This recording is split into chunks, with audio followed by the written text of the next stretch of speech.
오늘 말씀의 제목은 항상 생각해야 할 것입니다. 종말의 때에 우리가 이 땅을 살아가며 마지막 때까지 항상 무엇을 생각해야 되는지를 오늘 말씀을 통해 깨닫게 되기를 간절히 원합니다. 12, 13, 14, 15절이 이 본문의 이제 시작이라고 할 수 있어요. 여기에 보면 12절 보세요. 항상 너희에게 생각나게 하려 하노라. 13절 보세요. 너희를 일깨워 생각나게 함이 옳은 줄로 여기노라. 15절 끝부분에 어느 때나 이런 것을 생각나게 하려 하노라. 자, 지금 세 번 나왔죠. 이것을 생각해야 된다, 생각해야 된다, 생각나야 된다라는 이야기를 베드로 사도는 이걸 어느 시점에 얘기했느냐? 보세요. 13절 보세요. 내가 이 장막에 있을 동안에 14절 보세요. 나도 나의 장막을 벗어날 것이 임박한 줄을 알미라. 그럼 지금 베드로 사도는 죽기 전이라는 거예요, 지금. 그죠? 십자가 상에서 거꾸로 매달려서 순교하시기 직전에 주신 말씀이 베드로 후서라 그랬잖아요. 그러면 이 마지막에 시작에서 무엇을 생각나게 할 것이냐, 이것을 계속 오늘 강조하고 있더라라는 겁니다. 바울도요, 디모데후서 4장 6절에 보면 나의 떠날 기약이 가까웠다라고 알고 계셨어요. 베드로도 나의 장막이 뭡니까? 내 육신의 장막을 얘기해요. 내 영혼이 내 육신의 임시 처소에 거하는 시간에 있을 동안에, 속칭 우리말로는 살아 숨쉬는 동안에, 이 말입니다.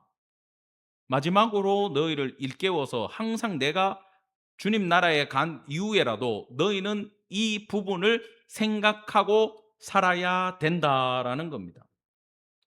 믿음의 선진들, 이런 제자들도 마찬가지고, 우리 믿음을 먼저 가지고 신앙생활을 아주 깊게 하시면서 매일 기도의 제단을 쌓던 분들은요, 자기 돌아가실 때를 아시더라고요. 선배 목사님들도 그렇고 우리 집안 어르신들 중에도 하나님을 아주 깊게 만난 분들은 자기가 대략 남은 인생이 어느 정도 된다라는 걸 아시고 마지막에 다 이렇게 자식들에게, 주변인들에게 마지막에 신앙생활에 대해서 얘기해 주고 정말 그 시간에 가시는 걸 저도 경험한 적이 있습니다. 지금 베드로도 마찬가지예요. 그 시간을 알고 이 마지막 남은 시간에 우리에게 생각해야 할 것에 대해서, 기억해야 될 것에 대해서 얘기를 해 주는 거예요. 지금 상황이 뭐냐? 지금 이 교회 안에 이단과 사이비, 거짓 선지자들이 치고 들어왔다는 거예요. 그러면서 사탄은 계속해서 성도들에게 잘못된 생각이란 걸 집어넣어요. 이 어떤 사고 체계로 신앙생활을 하고 삶을 바라보고 성경을 읽을 거냐, 굉장히 중요한 겁니다. 신앙생활 가운데 여러분 제일 중요한 게, 물론 성경, 하나님, 예수님, 그건 말할 것도 없어요. 내 입장에서 제일 중요한 게 내 사고 시스템이 어떻게 돌아갈 것이냐라는 건 굉장히 중요해요. 여러분, 이 생각이나 마음이 흔들려 버리면 끝입니다, 신앙생활. 우리가 어디서 지진 났다더라, 구마모토에서 지진 나가지고 몇 명이 죽었다더라, 아이고 우리나라도 지진 오면 어떡하지, 이 두려움은 우리가 갖고 있지만 내, 내 생각이 흔들리는 부분에 대해서는, 내가 신앙이 흔들리고 내 생각이 시스템이 무너지는 거에 대해서는 아무도 신경을 안 쓴다라는 거예요.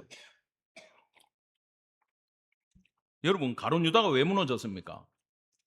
사탄이 그 마음에 예수를 팔 뭐를 넣었어요?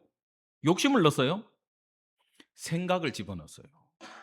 예수님을 팔아야 된다고 하는 그 생각을 마귀가 가룟 유다에게 다 그 마음에 넣어주니까 그 친구가 예수를 팔기 위해서 대제사장들과 계약을 맺고 군호를 짜고 언제 넘겨주겠다라고 해가지고 예수를 팔아버리지 않습니까? 이게 뭐냐? 생각의 시스템 자체가 흔들려 버린 거예요. 여러분, 여러분에게 사단 마귀는 오늘도 교회 올 때 얘기를 했을 겁니다. 도대체 이 더운 날씨에 교회를 일주일에 몇 번이나 가나? 라는 생각이 혹시라도 들어오신 분 있으면 손 들어봐요. 자, 손 내리시고. 아무도 없었습니다. 야, 이 많은 사람 중에 그 생각한 사람이 아무도 없어? 저는 이번 주까지 전도를 쉬지 않습니까? 그러면은 예배도 쉬면 안 되나? 라는 생각이 들어올까요, 안 들어올까요? 들어오죠. 연락하고 싶지. 솔직히 생각이 싹 하고 들어와요. 그러면서 이게 명분을 만들기 시작합니다. 자, 퀴즈입니다. 저는 어떤 명분을 가지고 이 휴가를 보내고 싶었을까?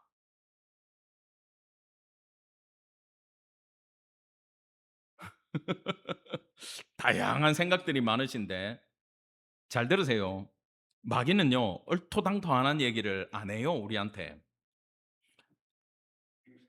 목사에게도 쉬는 동안 예배보다, 주님 만나는 것보다 자기 개발해라. 네 읽을 책이 저기 저렇게 쌓여 있지 않냐?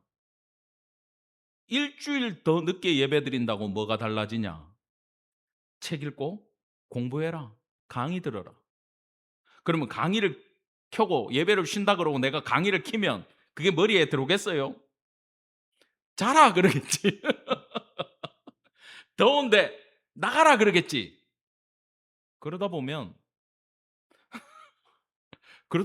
우리는 다 잃어버릴 수밖에 없어요. 이 자기 개발을 하고, 이게 특히 젊은 사람들한테는 많이 들어올 겁니다. 나이가 어릴수록. 그러면 연세가 들어갈수록 어떤 생각이 들어올까요? 저는 이걸 굉장히 심도 있게 지금 오늘 설교에서 다루려고 해요. 어떤 생각이 들어오겠어요? 나이가 들수록 네 인생이 얼마 안 남았어. 네 인생에 여유가 별로 없다? 그러면 뭐 하라 그러겠어요? 즐기라 그러겠지. 시간이 없으니까 즐기라 그러겠지. 여한 없이 놀라 그러겠지. 그런 생각들이 항상 뭐와 뭐 사이에서 움직이냐 하면 하나님 앞에 달려나가는 길과, 그죠? 뒤로 후진하는 길에서 항상 마귀는 우리에게 이런저런 명분으로 생각을 집어넣는다라는 거예요. 아주 서서히 한 번씩. 거기에 사람은 무너질 수밖에 없다라는 겁니다. 사랑하는 성도 여러분, 그래서 교회는요, 따라합시다. 하나님의 말씀에 집중하는 공동체. 예, 교회는 무조건 하나님의 말씀에 집중하는 공동체가 돼야 돼요. 정신 차려야 된다. 무엇에? 하나님의 말씀에. 그러기 위해서 우리는 이 수요일도 금요일도 하나님 말씀 붙들고 나가야 되는 줄 기억하시기 바랍니다. 예, 제가 이 히브리서 4장 본문을 가지고 왔어요. 여러분, 이 말씀을 정말 내가 믿고 있는지 생각하면서 한번 같이 보겠습니다. 시작. 하나님의 말씀은 살아있고 활력이 있어 좌우의 날선 어떤 검보다도 예리하여 혼과 영과 및 관절과 골수를 찔러 쪼개기까지 하며 또 마음의 생각과 뜻을 판단하나니. 자, 하나님의 말씀의 능력과 강함에 대해서 히브리서 4장 12절에서 이렇게 강력하게 얘기를 했어요.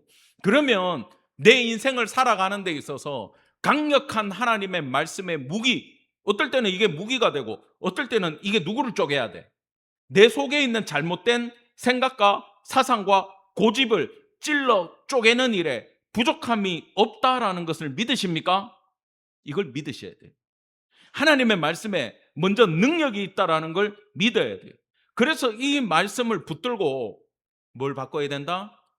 나의 생각의 체계를 하나님의 말씀대로 바꿔야 돼요.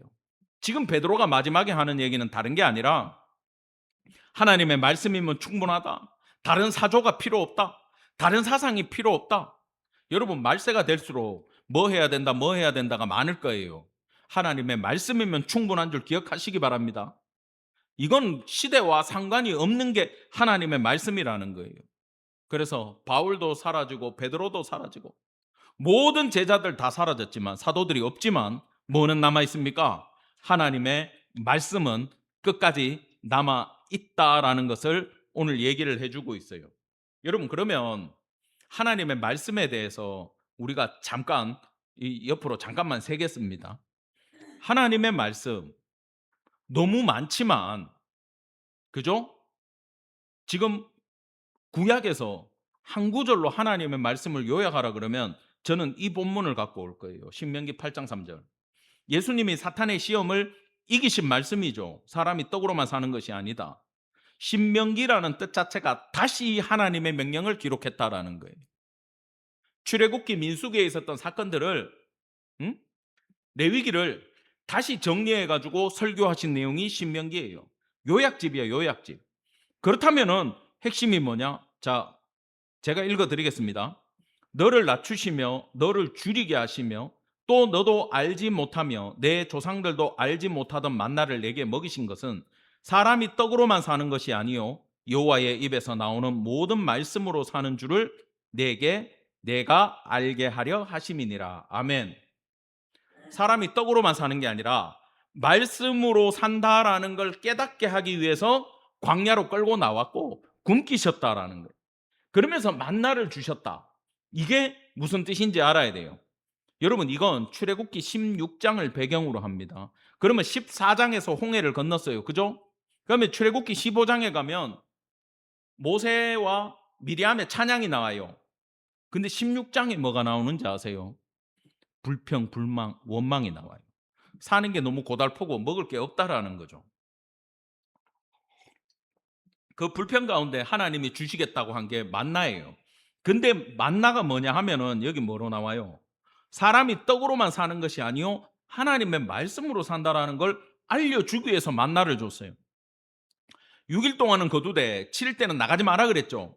사람들 나가요, 안 나가요? 나가요. 안식일 전에 하나님이 이틀치를 주겠다 그래도 사람들이 믿어요, 안 믿어요? 안 믿었다라는 거예요. 그저 주어지는 것도 백성들은 믿지 않았다. 그 결과 그것부터 안 믿기 시작해서 끝까지 안 믿다가 광야에서 여호수아와 갈렙 외에는 다 죽을 수밖에 없었다라는 겁니다. 그러면 이 만나의 핵심, 신명기 8장에 나오는 이 만나의 핵심은 뭐냐? 하나님이 우리가 의식주가 해결되면 주님을 잘 믿을 것 같지만 그럴 실력이 인간에게는 있더라 없더라? 없더라라는 게 시험 성적으로 드러난 사건이 바로 신명기 8장 3절에 요약되어 있는 만나에 대해서조차 그들은 실패했더라라는 얘기입니다. 그래서 누가 오셨어요? 예수 그리스도가 오셨죠. 예수님이 와가지고 오병이어의 기적을 일으키실 때 자기가 생명의 떡이라 그래요. 왜 유대 베들레헴에 오셨어요? 예수님이 왜 베들레헴에서 태어났어요? 베이트레헴, 떡집이란 뜻입니다. 본인이 생명의 떡임을 알려주기 위해서 베들레헴에서 예수님은 출생하셨어요. 그리고 내가 너희들을 먹일 수 있다라는 걸 보여주시면서 내가 구약에 만나고 신약에 예수로 왔다. 그러면서 오병이어는 뭐냐? 천국 잔치를 형상화해 준 모습이었다. 풍성하게 먹고도 남더라라는 거예요. 왜? 누가 주인이니까? 예수님이 생명의 주인이니까. 그러면 다시 이 신명기 8장 3절로 돌아갑니다. 사람이 떡으로만 사는 게 아니라 말씀으로 산다 그랬죠. 이 말씀은 누굴까요? 예수님. 그러면 사람은 누구로 산다? 예수님으로 산다. 믿으십니까? 여러분, 예수님 한 분으로 충분합니다라고 고백할 수 있어야 돼요. 예수님만 계시면 된다라고 믿어야 돼요. 이걸 여러분들은 경험할 수가 없어요. 여기서 솔직히 한국에서 이걸 어떻게 경험해? 근데 우리 선교사님들 선교지에 나가면 이 경험합니까, 안 합니까? 한다 그랬죠. 저는 안 해도 되지만 한번 해봤어요. 주님 다 내려놓습니다. 돈 버는 일, 돈 들어올 일 아무것도 없습니다. 주님이 먹여주시면 먹고 안 먹여주시면 굶겠습니다. 근데 나는 예수님 믿습니다.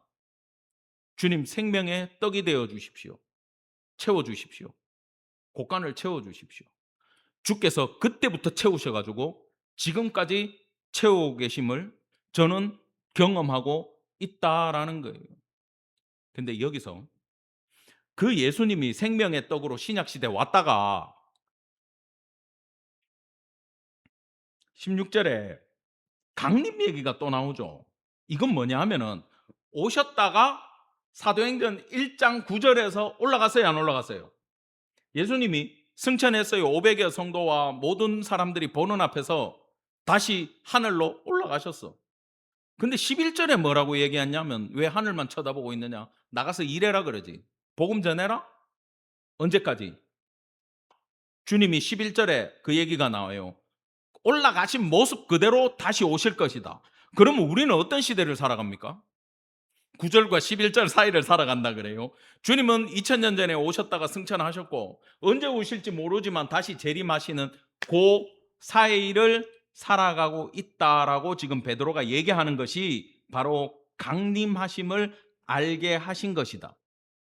여러분, 지금 베드로가 마지막 때에 알아야 되는 말씀을 강조하는 내용은 바로 복음의 핵심인 생명의 떡 예수 그리스도의 오심과 죽으심과 부활과 승천하심과 마지막에 다시 오심에 대해서 반드시 생각해야 된다. 생각나야 된다. 내가 없어도 너희들은 주님이 다시 오실 것. 그분이 우리의 생명의 핵심, 만나 생명의 떡 되신다라는 것 절대 잃어버리지 말고 붙들어야 된다라고 얘기를 해주고 있어요. 그러면서 이건 교묘히 지어낸 얘기가 아니다. 여러분, 거짓말도 있잖아요. 제가 여러분들 안 믿겠지만 서울대 나왔다라고 설교 시간에, 요즘은 인터넷으로 검색이 돼서 안 돼, 계속 얘기하면 이 중에 믿는 사람 나와요, 안 나와요? 나와요. 이게 그 뭡니까? 우리 저기 히틀러라든지 무솔리니라든지 이런 사람들이 쓰던 방법이거든. 거짓말이라도 청중들한테 당당하게 나서서 10번 이상 얘기하면 사람들이 믿더라라는 거야. 그런 게 이 거짓말이거든요. 계속하면 사람들이 믿어요. 예수님의 부활 승천하심과 재림은 지어낸 얘기가 아니다라고 얘기하는 거예요. 나는 직접 봤다. 뭘 봤을까요? 예수님의 모든 능력을 다 봤죠, 베드로는. 그리고 더 강력한 것은 예수님의 변화산 사건을 베드로, 야고보, 요한은 마태복음 17장에서 경험을 했다라는 겁니다. 그것보다 더 놀라운 것은 하늘에서 소리가 들렸는데, 마태복음 3장 얘기입니다. 지금 이 본문은 뭡니까?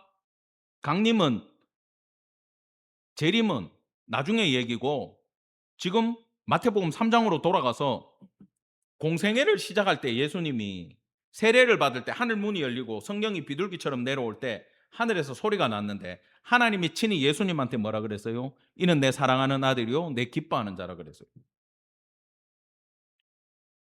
그러면 그게 왕의 대관식이라 그랬죠. 메시아 대관식이라 그랬어요. 메시아로서 이제 왕관을 쓰신 거야. 예수님은 그 응답과 기쁨과 확신 가운데 어디까지 갔느냐? 십자가까지 걸어가셨어요. 베드로와 제자들도 예수님 세례 때에 들었던 그 하나님의 음성을, 예수를 통해서, 하나님을 통해서 자기들이 부르심을 받고 다시 들었기 때문에 그들도 죽음의 자리까지 갈 수가 있었다라는 겁니다. 이 현상 자체는 예수님이 하나님의 아들로 공식적으로 인정받고 존귀와 영광을 받았고, 요한계시록에 보면 종말에 심판할 모든 권세까지 예수님이 받아서 오시지 않습니까? 그죠? 지금 그걸 얘기하고 있지만 먼저 돌아가서 이 예수님이 공생애를 시작하면서 하나님의 음성을 들었다는 게 왜 중요하냐 하면, 여러분, 성경 말씀 제가 여기서 아무리 풀어줘도 있잖아요. 어? 여러분이 믿음이 생기려면 하나님의 음성을 들어야 될 줄 기억하시기 바랍니다. 백날 남의 얘기하는 거 아무리 들어도 신앙 안 생겨. 내가 주님 앞에 기도하는데 주님이 저와 여러분에게, 아들아, 딸아, 내가 너를 사랑한다, 내가 너를 구원하였다, 너는 이미 천국 백성이다 라는 음성을 여러분이 친히 듣는다면 여러분의 신앙생활은 달라진다라는 거예요. 이미 그것으로 말미암아 여러분이 달라졌음을 믿습니다. 그리고 이 음성은요, 한 번만 들어갖고 안 돼요. 그 한 번이 잘못됐기 때문에 계속 들어야 된다는 게 아니라 계속 우리한테 하나님의 음성을 들려줘야 우리가 버텨나갈 수 있고 기쁨에 사로잡힐 수 있고, 그 음성 때문에 뭐가 돼야 됩니까? 그 말씀 때문에, 성경 말씀도 말씀이지만 기도 시간에 들리는 그 음성 때문에 내가 바뀌어가야 된다라는 거예요. 이거 느끼려고 기도 열심히 하는 거 아닙니까? 솔직히 그래요, 안 그래요? 이제 뭐 바랄 게 뭐 있어? 하나님하고 교제하면서 주님이 나를 사랑한다는 얘기를 자주 듣는다면 그것보다 우리에게 더 기쁨이 없을 줄 여러분 기억하시기 바랍니다. 저도 이거 기도하고 있어요. 그래서 여러분들에게도 이런 놀라운 은혜가 있기를 간절히 축원합니다. 자, 18절입니다. 이 소리는 우리가 그와 함께 거룩한 산에 있을 때에 하늘로부터 난 것을 들은 것이라. 이 소리를 예수님 마태복음 3장에 세례 때도 들었지만, 예수님이 마태복음 17장의 변화산상에서 쫙 변화돼 가지고 놀라운 모습으로 빛으로 바뀌어 가지고 탁 있고 누가 내려와요? 엘리야와 모세. 그 두 사람, 율법과 선지자의 대표가 내려와 가지고 예수님하고 회의를 했잖아. 이야기를 했잖아. 그죠? 그걸 지금 제자들은 봐요, 안 봐요? 영광에 사로잡혀 가지고 보고 있다.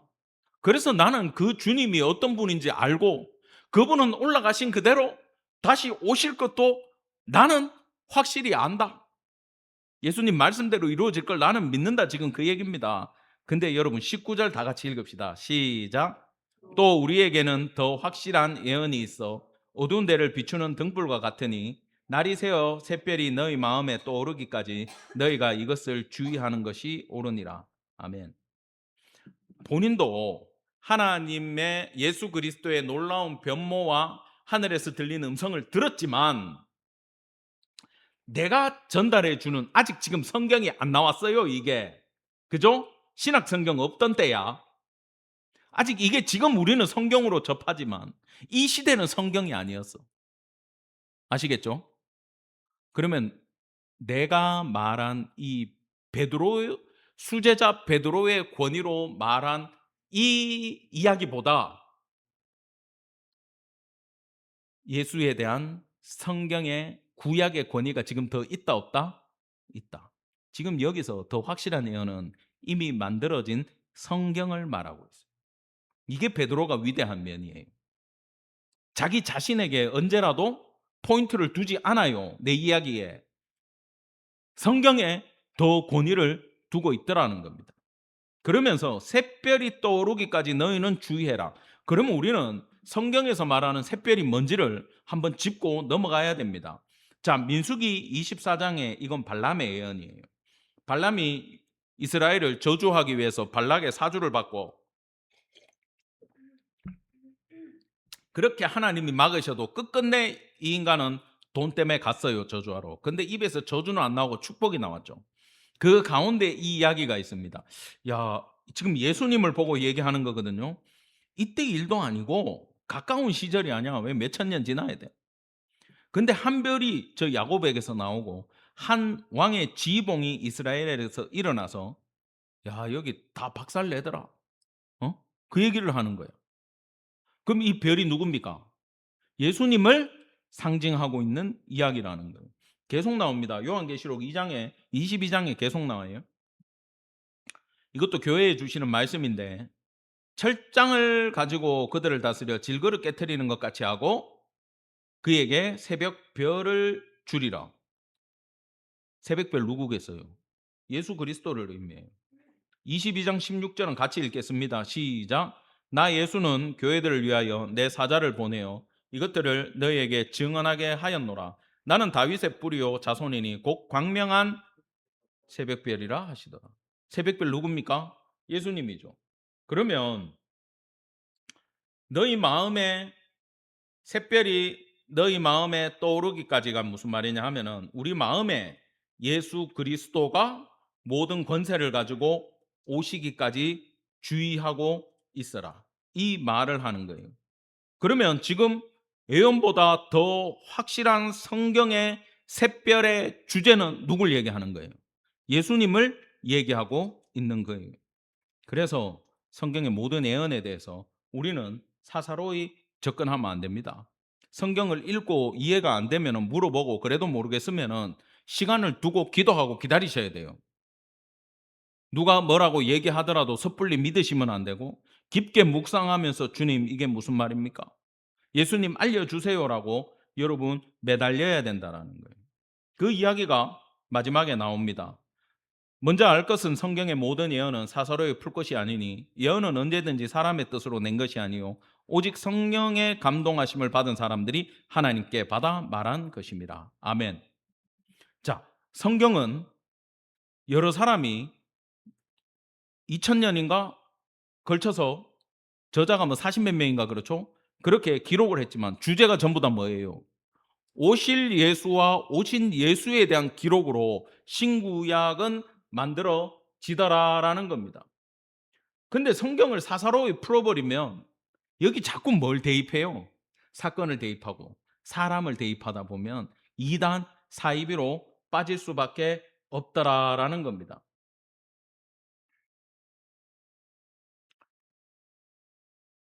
사랑하는 성도 여러분, 주님은 반드시 다시 오십니다. 오늘 우리가 믿어야 될 건 예수님의 재림이고, 그분이 성경 전체의 핵심 생명의 떡 만나임을 기억하는 저녁 되기를 간절히 바랍니다. 그리고 그 예수 그리스도의 말씀이, 그분을 신뢰하는 그 믿음이 나의 심령과 골수를 찔러 쪼개어 결국은 내 사상과 고집을 해체하는 말씀이 되기를 간절히 원합니다. 그런데 말입니다. 아까 얘기했죠. 주님이 가셨다가 다시 오고 있어요. 거기 시험 기간이야. 우리가 지금 교회에서 시험을 보고 있어요. 근데 선생님이 시험 문제를 내주고 교과서도 줬어. 성경을 주고 우리 인생이라는 시험지를 내주고, 자, 잘 풀고 있으라 그러고 예수님이 지금 문 밖에 나갔어요. 우리 눈에 안 보여. 컨닝해도 의미가 없어 이거. 근데 감독관이 시험 시간이 다 되면은 들어옵니까 안 들어옵니까? 딱 들어와가지고 이제 채점을 시작하겠죠. 근데요, 우리 감독관 되시는 예수님은 어떤 분이냐?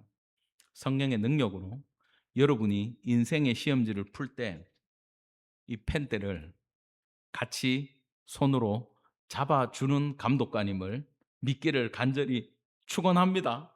그 예수님이 우리 인생에 그 답을 주실 수 있는 유일한 분임을 기억하시고, 내가 할 것은 하나님의 말씀 가까이 하고 내 속에 들어오는 생각을 이 말씀으로 이겨내고 주님 도와주세요라고 기도하는 것밖에 없어요.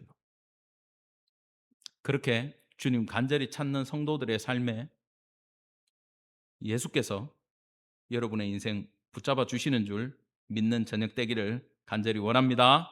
아멘.